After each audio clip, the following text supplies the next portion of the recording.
wanted to take a minute to highlight some exciting lectures and workshops we have coming up this winter and spring.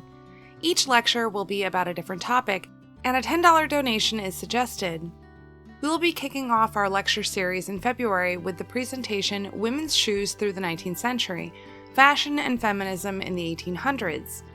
This lecture will be held in the Gold Parlor Room on Sunday, February 22nd at 2 p.m. Our second lecture is Amazing Women of Clinton County, focusing on the women of the DeLorde family and their trials and tribulations and how their lives connect with the events in Plattsburgh.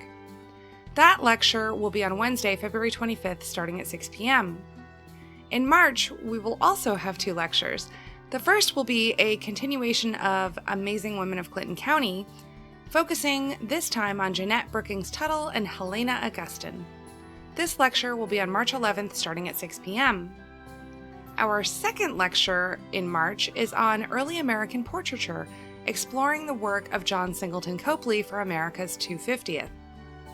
That will be on Sunday, March 29th, starting at 2 p.m. And in April, we will have a lecture and a workshop. On Wednesday, April 8th, starting at 6 p.m., we will have a lecture on Finding Your Revolutionary Ancestors, Genealogy for America's 250th. Our first workshop for the season is a basic cross-stitch workshop for ages 10 and up. The workshop is on Sunday, April 26th from 2 to 5 p.m., and the cost is $40 per person. We hope you can join us for these interesting and fun lectures and workshops. If you have any questions, feel free to email us at kdhmuseum@gmail.com. Thanks so much for stopping by.